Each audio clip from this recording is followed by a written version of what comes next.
Olá pessoal, tudo bem com vocês? No vídeo de hoje, para mais uma aula de resistência dos materiais, a gente vai estar falando sobre sistemas de forças aplicados a um ponto material, dando prosseguimento ao conteúdo das nossas últimas aulas. Hoje eu vou responder esse exemplo com vocês, ele está no slide de vocês da aula, tá certo? Da aula número 3. Bom, é dado, né, esse sistema, ele está em equilíbrio, em repouso, né, nessa posição indicada. É dada a massa do bloco 1, né, que é 3 kg, e a aceleração da gravidade, que é 10 metros por segundo ao quadrado. E aí aqui, ó, já calculei o peso desse bloco, né? Então o peso do bloco 1 é igual ao produto da massa pela aceleração da gravidade, então dá 30 newtons, né? 3 vezes o 10. E aí é pedido o peso do bloco 2 e a tração no fio AB, tá? Primeiro, pessoal, vamos fazer o diagrama de corpo livre, né? Então aqui, diagrama de corpo livre, começando por esse bloquinho 1, certo? Vou colocar aqui, bloco 1. Pessoal, aqui nesse ponto C, na verdade, né, o que a gente vai ter? Vamos imaginar que aqui, meu bloquinho, né?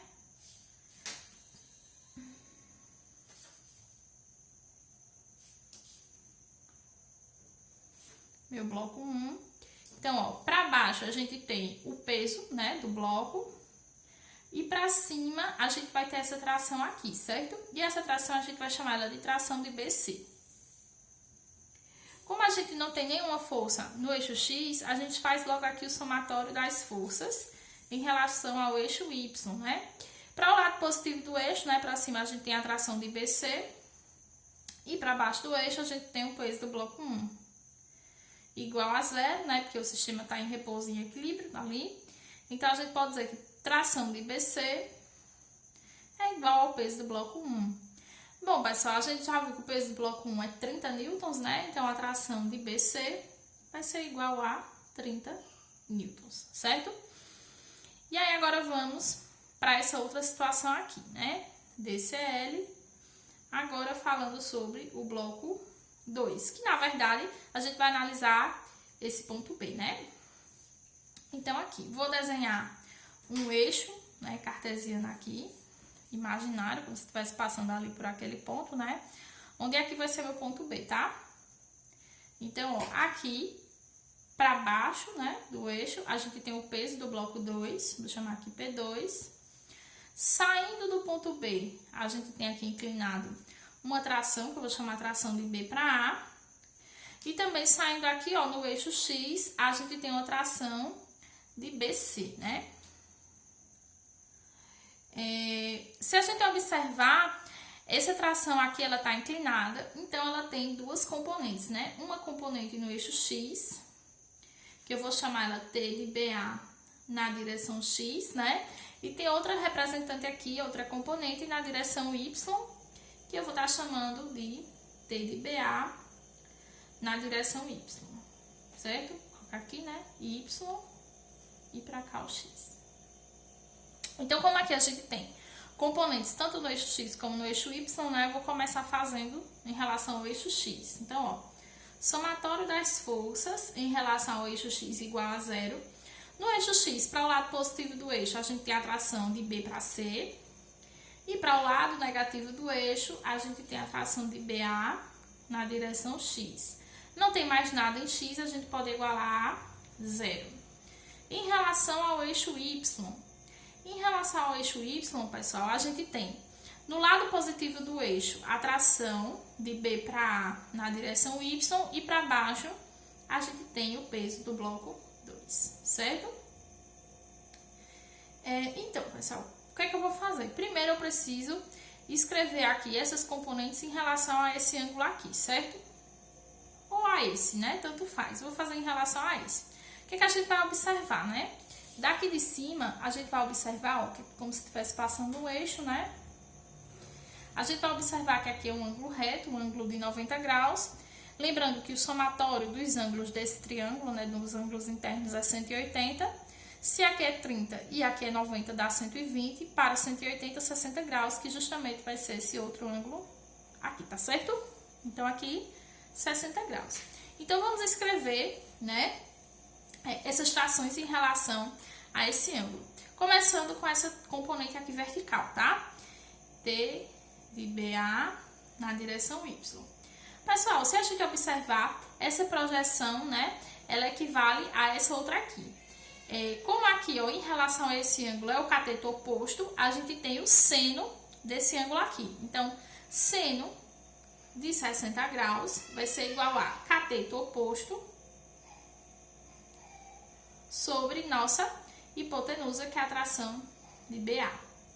E aí, isolando esse cara aqui, ó, a gente faz meios por extremos. T de BA na direção Y vai ser igual a quem? T de BA multiplicado pelo seno de 60 graus. Aí, agora a gente vai para essa outra componente aqui na direção X. Ora, se aqui é o cateto oposto, aqui é o cateto adjacente, portanto, está com o cosseno do ângulo de 60 graus, né? Vai ser quem? Cateto adjacente dividido pela hipotenusa, que é o T de B para A. E aí também, meios por extremos, né? T de BA na direção X igual a T de BA, multiplicado agora pelo cosseno de 60 graus. Certo? Como eu já sei que esse valor aqui, ó, da gente é 30 newtons, eu vou começar por aqui, certo? Vou chamar aqui de equação 2, né? Porque a gente tem essa primeira equação. E aqui vou chamar de equação 3. Então, eu vou colocar aqui embaixo, tá? Ó, de 2, a gente tem que essa tração aqui tá negativa, então ela pode passar para o outro lado positiva, certo? Então, a gente pode escrever que T de BA na direção X é igual a T de BC. Quem é T de BA na direção X? T de BA multiplicado pelo cosseno de 60 graus igual a T de BC. E aí a gente isola T de BA, né? T de BA vai ser igual a T de B para C dividido pelo cosseno de 60 graus, né? Então, a gente só vai substituir agora, ó. T de BC 30 dividido pelo cosseno de 60 graus, né? Meio. Então, aqui vai dar 30 dividido por meio, 60, né? 60 newtons, né? E aí, já achei o que é pedido aqui, né? Tração de BA ou tração de A para B. Agora, falta me achar o peso do bloco 2. Bora. Substituir aqui, né? Ó. Então, de 3, a gente tem que... Bom, aqui também tá negativo, então eu posso passar para o outro lado positivo. Então, ó, P2 igual a T de BA, agora na direção do Y. Quem é T de BAY, pessoal? Tá aqui ao lado, né? T de BAY, repetir aqui P2, né? É T de BA multiplicado pelo seno de 60 graus. Então, meu peso 2 vai ser quem? T de BA, que a gente já achou, né? Multiplicado pelo seno de 60, que dá 0,866, né? O raiz de 3 sobre 2. Aí, aqui, ó, P2, aproximadamente 51,96 newtons. E aí, a gente conclui nossa questão. Espero que vocês tenham entendido e que tenham gostado. Pessoal, qualquer dúvida, vocês podem aparecer lá na nossa sala de aula ou no nosso grupo do WhatsApp. Até mais!